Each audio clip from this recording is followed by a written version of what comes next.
You are Locked On Warriors POSTCAST, part of Locked On Sports San Francisco on the Locked On Podcast Network.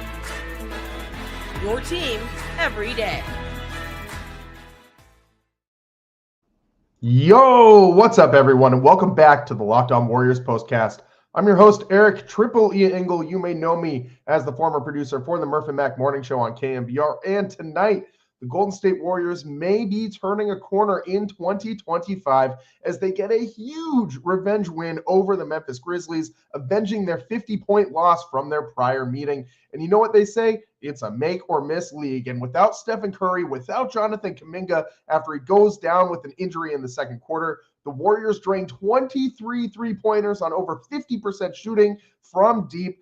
Amazing work from the Dubs tonight. Draymond Green, of course, was in the middle of it all again, mixing it up with Zach Edey. Gets called for one of the softest flagrant fouls yet this season, certified Charmin soft, but towed the line beautifully and channeled his emotions into physicality on defense that helped the Dubs get a win tonight. We also got to give some shine to Lindy Waters, Buddy Hield, Andrew Wiggins, basically everybody on this Warriors team tonight. A total team win for the Dubs without their superstars. We'll break it all down, but first I want to thank all of you for watching on the Locked On Sports San Francisco YouTube channel. Hit that subscribe button, turn on those notifications. Thanks also for listening on the Locked On Warriors podcast feed and making us your first listen following these Dubs games. Make sure to check out the Locked On Warriors Daily Show for more in-depth coverage. Charlie Walter does a phenomenal job. And the NFL playoffs are almost here, but it's not too late to get in the regular season action with FanDuel right now, because new customers can finish the season strong with $250 in bonus bets if your first $5 bet wins.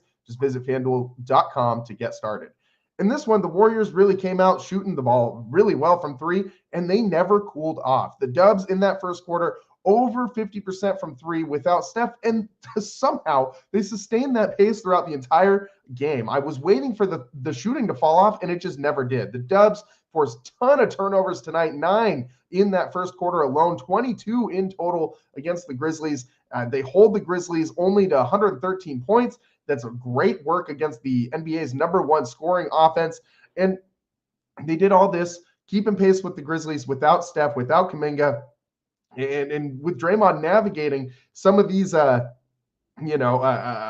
mix-ups with Zach Edey and fighting the officials and the Memphis Grizzlies at the same time. And let's get right into that fourth quarter, because I thought this was the single biggest moment of this game. It was early in the fourth, and Draymond is called for a flagrant foul after a hard foul on Zach Edey. And this 100% was a reputation foul. I mean, I've never seen a more clear reputation call in my life. And Edey misses the first free throw of the two free throws he got from the flagrant. And you saw Draymond yelling, "Ball don't lie," after the first one bounced out. And Draymond's right, because that was not a flagrant foul at all. Or, I mean, I just need to be updated on what the definition of a flagrant foul in 2025 is, because this was just as soft a call as I've seen in the NBA this season. And I know for me, this is the kind of stuff that makes me just not enjoy basketball as much as I used to, man. We don't need to get this, we get a TV timeout and the replay and all that just for a foul that should be, if you want to call it a foul on the floor, sure, give him his free throws and let's move on.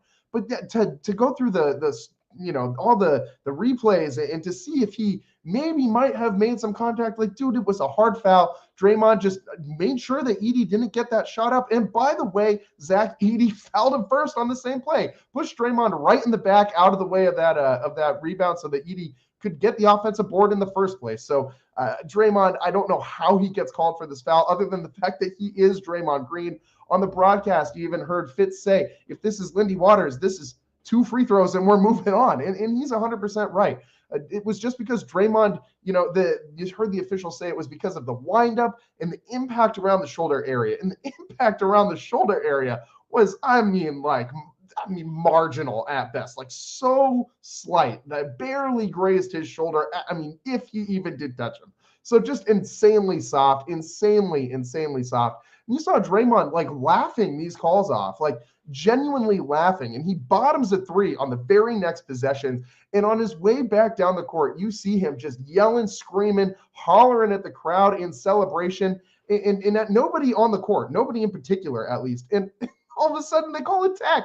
just insane, incredibly soft. You see Draymond continue to laugh it off and really buckled down physically for the rest of the game, but remained in control. And I thought that was a huge key to this game. I mean, Draymond's talked extensively about, I thought the last time that these guys played, about trying Zach Edey in the paint and making this guy prove that he's an actual tough guy. And I think Zach Edey has kind of shown Draymond, if anything, if nothing else, that he's not afraid. And so Zach Edey, I do think that he's a pretty solid anchor in the middle for that Memphis team, and he's proven that he can be an NBA player. I did have my doubts about him and his ability to move and his footwork at the NBA level, but hey, he's shown that he can be a real dude. Go figure. The guy who's 7'4" and 300 pounds is a really good center. Shocker. Maybe someone should tell the Warriors that those big bodies on the interior can help you win some games. They could sure as hell use some of those right now. But hey, I mean, you look at the points in the paint tonight differential, and it was overwhelming in favor of Memphis, 64-32. They outscore the Warriors on second chance points, 23-2.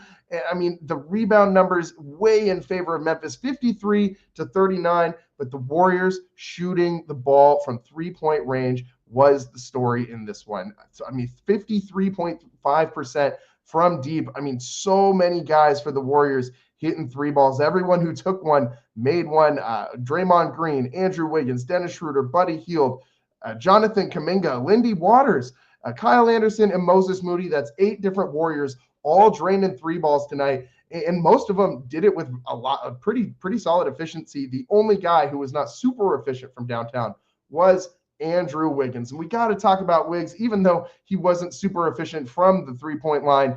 He had a monster third quarter that really lifted the Warriors. 22 points in the second half, 18 of them in that third quarter, had 24 in total on the night. But that was huge. In the third quarter, this is after Jonathan Kuminga comes out with an injury in the second, and you're moving into the second half, and without Kuminga, without Steph, you're wondering, where is this scoring going to come from? And Andrew Wiggins steps up in a big way. He started making some mid-range shots, really found his rhythm, made a couple threes in that quarter as well. I mean, he was just locked in, and he had 4 steals to pitch in tonight as well. So Andrew Wiggins really carried the Warriors in that third quarter offensively, looking for a shot. I mean, he just became so red hot that it was just get the ball to Wiggs and get out of the way seemed to be the Warriors' offensive strategy there for a little bit in the third quarter, and it was working. I mean, Andrew Wiggins showing us something that, I mean, we know he can do this. It's just consistency, man. But he was attacking. You heard, if you listen to the very start of the post game for the Warriors, you heard the interview that Wiggins was given, saying that he got bumped a little bit hard in that second quarter. At the end of the second quarter, took a hard foul, and it kind of got him going. It's kind of the same thing that Steph had said going into the Warriors' last game. He said that thumb injury kind of locked him in a little bit, and sometimes that's all you need. You need something to kind of shake you back into it. You need a bonk on the head to make you kind of okay. Well, I'm locked back in now, And tonight, that's what we saw from Andrew Wiggins in that third quarter. Man, just locked in and really delivered when the Warriors were searching for something offensively.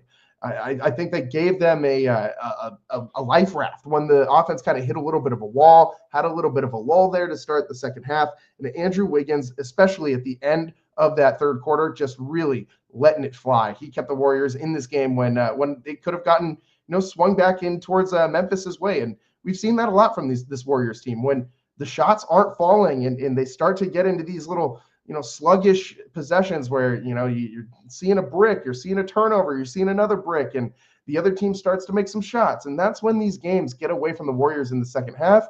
Andrew Wiggins slowed that down, started to get his shots. I mean, it was phenomenal work from Wiggs tonight to keep the Warriors in this game in that third quarter.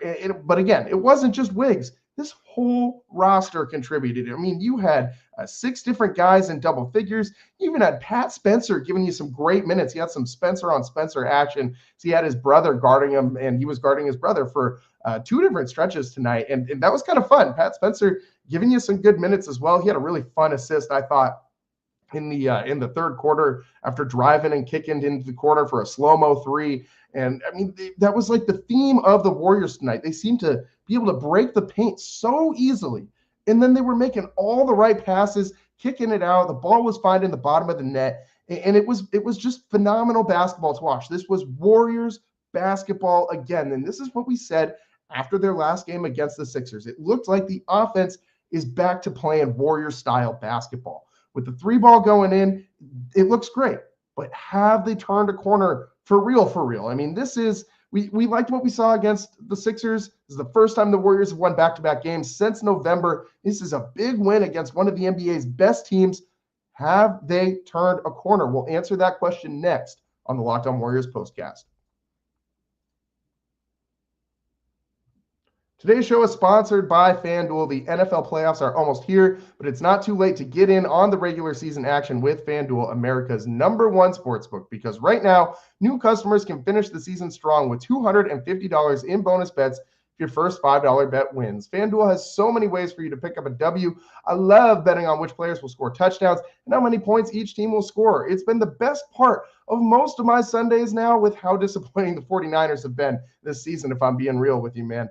And now not only can you bet on who will win the game, but FanDuel also has bets for, as I said, which players will score touchdowns, how many points each team will score, overs, unders, so many more. Just visit FanDuel.com to join today. That's FanDuel.com for your chance at $250 in bonus bets. Make every moment more with FanDuel, an official sportsbook partner of the NFL.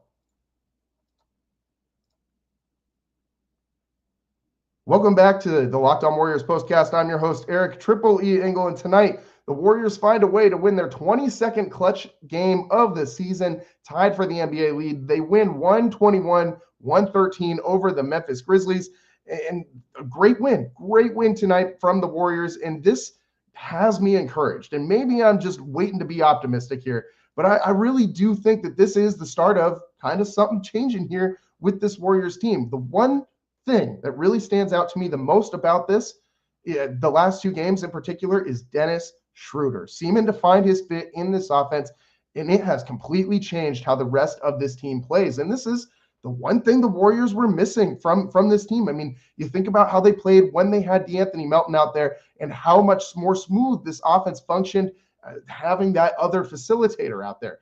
And no Steph tonight. Surprisingly, the Warriors moved to 5-2 this season when Steph rests. That's shocking to me, considering how average this team seems to be, even with Steph Curry. But Dennis Schroeder, man, he has been a difference maker in these last two games. The defense has been there. He's been pretty solid on defense since he got here.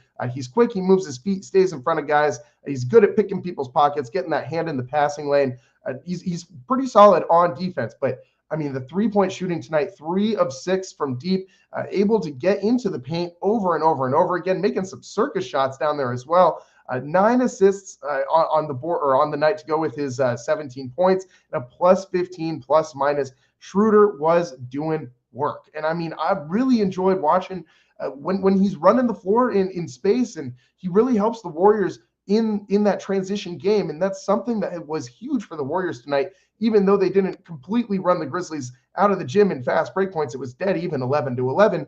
But the Warriors ended up setting up a lot of good half-court sets because of the pace that they were playing with. Dennis Schroeder has a lot to do with that. And I mean, when you push the pace like that, you're not letting the defense get set and pick up the matchups that they want to pick up. You're going to get some mismatches on the offensive end of the floor. And the Warriors are doing a great job at finding those and exploiting those in these last two games. And most importantly, the shots going in. As I said at the top of the show, it's a make or miss league. And tonight, the Warriors were making them shots from deep, 53.5% shooting from three-point land. And that is huge for the Warriors. I mean, you got to have that three-point shooting for this offense to function properly. I mean, we've seen this offense sputter and sputter and sputter. For the entire month of December, they were the worst shooting team in the NBA. And so that wasn't going to happen for the rest of the season. I mean, the Warriors have good shooters on this team. Lindy Waters III is a good shooter. Buddy Hield is a good shooter, even though some months out of Buddy Hield's career, he just has terrible months. But I mean, tonight, Buddy really stepped it up from deep. 4 of 7. He was like 3 of 26, 3 of his last 26, something like that, coming into tonight from three-point land. So great work by Buddy to kind of turn it around. And just while we're on Buddy Hield, the Warriors are now 11-2 when Buddy Hield scores 14 or more points. So, I mean, maybe that's a key for the Warriors. Get Buddy Hield going. You don't want to rely on that. You do not want to have all of your eggs in the Buddy Hield basket. He will fumble them and break them all, just kind of like he fumbles the ball when he's, dribbling down on fast breaks as the point guard. You don't want him as the point guard in transition offense, and you do not want to put all your eggs into the Buddy Hield basket if you are the Golden State Warriors. Now, they have said that publicly, Steve Kerr said that they want to take a minute and kind of assess this team over the next month and see how things go before making a move. The ESPN article just came out during the game that really breaks all this down. But Steve Kerr said prior to the game that he really just wanted to he and Mike Dunleavy both want to see what they got with this current roster before going to make a move. And all this comes with the the background noise of what's going on with the Heat and Jimmy Butler. And now we're at a point where the Heat have suspended Jimmy Butler and have said, we're going to listen to some trade offers, even though just like a week or two ago, Pat Riley very publicly stated Jimmy Butler is not going anywhere. So we'll see what happens. Jimmy Butler back on the table is a possibility for the Golden State Warriors, but are they going to do it? Are they going to pull the trigger?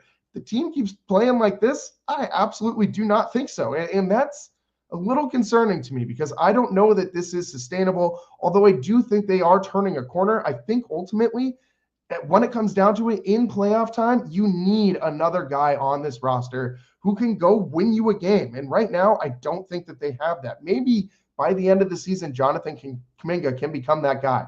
But there's probably nothing that he can do within this next month, shy of averaging 30 for the entire month of January, that will convince me that he can be that guy deep into the season when all the chips are down in the playoffs. I don't know that you can rely on him. And I don't know that that's going to change in the next 30 days. I don't know what that's going to tell us that the prior 3-4 seasons have not told us already about Jonathan Kuminga. And you look at the rest of this roster. I mean, Brandon Podziemski, who didn't play tonight, and Andrew Wiggins, who had a phenomenal game, and some of these other role players, Moses Moody, still making all these threes and still only getting like 9 minutes in a game where I thought he should have played a lot more. But I mean, maybe he's a guy that you try and package in one of these deals, because at this point, you just got to get something back. And maybe there's a way to do it without moving off Kuminga. But I think ultimately anything that you're going to get back from the Miami Heat has to involve Jonathan Kuminga at this point. I don't think Pat Riley lets go of Jimmy Butler without getting that back. And again, maybe there's another trade to be made out there for the Warriors that isn't Jimmy Butler. But I've said it before and I'll say it again. I think Jimmy would give this Warriors team a very clear identity. And it's the one that when they play with that identity, they win games. When they're physical, when they're nasty, when they come out and punch you in the mouth on defense and they play like they have that dog in them on the defensive end of the floor, that's when the Warriors win games. And that's exactly who Jimmy Butler is. He would fit like a glove in with the system. His IQ, his basketball IQ, off the charts. He would be able to absolutely play alongside Steph and Draymond. And I think he would be an absolute monster here in Golden State. But I mean, he is old. For basketball terms, at least he's old. And do you want to give up Jonathan Kuminga, who's looking like he could really lead this team in the future? Again, I've said it before, I'll say it again. Give me the proven commodity over the prospect any given day. I want the guy who we know has been there, done that, rather than the guy that can maybe do that in the future, especially when you got Stephen Curry still on this roster at 36 years old, and you saw what he can do in his last game out against the Sixers when he just went absolutely nuclear, 8 of 8 from three-point range. Got to capitalize while that's still what Steph can do, while that's still in his bag. You have to go out and get the guy that can turn you into a contender. And right now, the Warriors are a nice team. They're a fun team. Tonight's game, so fun to watch. Absolutely so fun to watch. Each quarter was close. I mean, the Warriors won that fourth quarter by 2 points. They won the third quarter by 2 points. They won the second quarter by 3 points, in the first quarter by 1 point. This entire game was back and forth, trading buckets. But that's only because the Warriors shot 50+% from three-point range. That's what this team needs to do in order to beat good teams. And I'll tell you what, it's not going to happen every night. It's going to happen sometimes. I mean, this is a good shooting team. Shooting is contagious. When guys on this team get rolling, the shots are going to fall. But you need a bona fide second option to Stephen Curry. And right now they don't have that. You have Jonathan Kuminga, who's a question mark at the end of the day, and Andrew Wiggins, who's a question mark at the end of the day. Even though Wiggs had a great second half tonight, and even though Kuminga has been playing well lately, Is there anything that they can do in the next 30 days to prove to you that you're not going to have questions in the month of April, in the month of May, when the time's ticking down and the Warriors are down by 2 and you need a stop and a score? Are you trusting Jonathan Kuminga and Andrew Wiggins to make those shots when Steph's double and triple teamed? I know I don't at this point. And I think the Warriors absolutely need to go get somebody else. It's nice to see them starting to turn a corner again. I don't want to let that get lost in the shuffle of the trade discussion. I absolutely think that the Warriors are starting to find their shot again. There's no way they were going to continue to be the worst shooting team in the NBA. This team has way too much shooting talent to be that bad. I mean, I don't think they're going to be the best shooting team in the NBA, but no way that they were going to continue to be 30th in the NBA in shooting in field goal percentage. I mean, tonight, 52.4% from the field. That's pretty solid. That's better than pretty solid compared to the 40% that they were shooting from the field in the entire month of December. This is excellent from the Warriors. It's great to see the ball go in the hoop again and get back to Warriors basketball. And the way they started this game, 3 consecutive threes, and the way that they really hit those big shots in those big moments when they needed to. They stepped up, they hit the threes, especially in those huge moments, like the Draymond moment right after they call that flagrant foul for Draymond to go right back down the floor and drill a 3 was just massive. And in moments like that, the Warriors, if they can capitalize on them, they're going to stay in a lot of games because this defense is going to hold up. And again, that's how the Warriors should win most of their games this year. It's through defense, punching the other team in the mouth, and forcing turnovers, being the aggressor on defense, forcing the issue on offense, getting out there in transition, and searching those bad matchups, those bad switches. It's exactly what they did tonight. That's how they won this game. Granted, the Grizzlies did not have John Morant. The Warriors didn't have Steph Curry. They didn't have Brandon Podziemski, and you lose Jonathan Kuminga in the second quarter after he rolls an ankle. This is a very impressive win to me. I said after the Sixers game, I wanted to see the Warriors replicate that type of win against a good team. Tonight, we saw them replicate that same type of basketball against one of the best teams in the NBA, the best scoring offense in the NBA, the Memphis Grizzlies.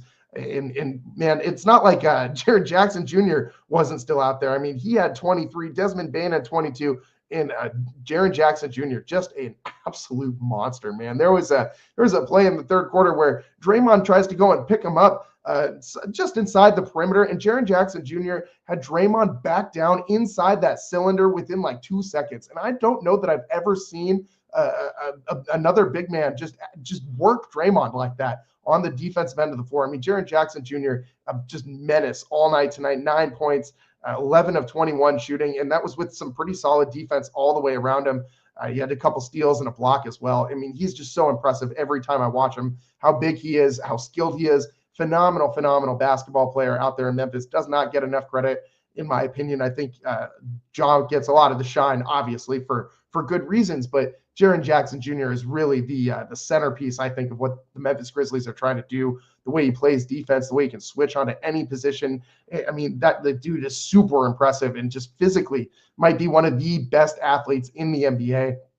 And the Warriors found a way to hold their own against him in the interior and still come out with a win tonight. Very impressed by the Warriors in this win tonight. The ends of quarters in this one, by the way, super crazy. I mean, that three, that half court heave that the Grizzlies made in that first half at the end of the first quarter was pretty nuts. Moses Moody with that double clutch 3 that he makes at the end of the third quarter. I mean, tonight was a game of big shots, one after the other. And man, was it fun. I had such a great time watching this Warriors game tonight. And that is starkly different from the last time these two teams played. A huge win for the Warriors. Can they build on this momentum again? First time that they've won back-to-back games since November 22nd. Let's get into that next on the Locked On Warriors postcast. Today's show is sponsored by Gametime. I love going to live events, Whether it's sports, music, theater, or comedy, one of my favorite memories was attending the Den & Company concert last year. The energy and excitement were absolutely unforgettable at the Sphere, and I got my tickets through Gametime. And now Gametime has made it even easier to get tickets for your favorite events with their new feature, Gametime Picks. This feature filters out the fluff to show you only incredible deals on great seats, so you don't have to waste time searching through thousands of tickets. Recently, I was looking for games for tickets to Warriors games using the Gametime app. What else am I looking for tickets for this time of year? And I found amazing deals and could even see the view from my seat before buying. The super deal was particularly impressive, offering great seats at unbeatable prices. Plus, the app's all-in pricing shows the total cost up front with no surprise fees at checkout. Take the guesswork out of buying tickets with Gametime. Download the Gametime app, create an account, and use code LOCKEDONNBA for $20 off your first purchase. Terms apply. Again, create an account and use code LOCKEDONNBA for $20 off. Download Gametime today. What time is it? Gametime. Welcome back to the Locked On Warriors postcast. I'm your host, Eric Triple E Engel. And tonight, the Warriors, huge win, 121-113 over the Memphis Grizzlies, one of the best teams in the West. They have some momentum cooking after winning their last two consecutive games. First time since November that they've done this, and they beat Philly in dominant fashion. They beat the Grizzlies, kind of going away there in the fourth quarter. This one was close all night long, but you end up winning by 8 points. And I mean, the Warriors really impressed from deep, from three-point land in both of these games. And can that continue? Ultimately, I think that they can continue to build on some of this momentum only if everybody, the bench specifically, the role players, the extras, we talked about this after their win over Philly, all these other guys around Steph need to keep scoring. And yes, Steph didn't play tonight. He's going to play probably when the Warriors play the Kings tomorrow. He hasn't been playing on the first end of these back-to-backs while he's been dealing with this knee issue. He's been playing on the second games, however, of the back-to-backs. So hopefully we see that from Steph. Hopefully he's out there tomorrow night. I'm assuming he will be. But what needs to continue is all the extras, all the other guys around Steph need to keep scoring. As I said, the Warriors, when Buddy Hield scores 14 or more points, are 11-2 this season. That's not a coincidence. It's not like just a random plucked stat. That's when Buddy Hield is shooting and scoring the ball. The spacing on this floor helps the Warriors do what they want to do, which is drive and kick. And you saw them do that over and over and over tonight. Lindy Waters is another big one. He hit 4 or 5 from deep tonight. He's going to need to continue to hit those three-point shots. And Dennis Schroeder, that's kind of like my three. Those are like the three key guys to me to the Warriors continuing this success, because Kuminga and his development, it seems like it's on a pretty steady path. Like no development is linear, but we kind of know what to expect from Kuminga at this point in his career. We know what to expect from Steph. Do we know what to expect from Wiggins? I don't know. Night to night, that's kind of a question mark. But Dennis Schroeder, Buddy Hield, Lindy Waters. If those three guys can continue to hit shots, especially from deep, this Warriors team is going to be able to do what they want to do offensively, and it's going to help this team a lot. If you can score 120 points with this Warriors team, this Warriors defense, you're going to win a lot of games. I mean, this defense is legit. It's super solid. We've seen it all year long. Even when the offense has slumped, the defense has played at a still super high level. So if they can continue to get some of these stops on the defensive end of the floor, continue to force a high amount of turnovers, and you just have a couple more guys starting to hit those three-point shots. Again, Dennis Schroeder really, really, really coming along in this Warriors offense. 17 points, 3 of 6 from downtown. This might be the best that Dennis has looked since coming to the Dubs. Looked pretty good in that Suns game too.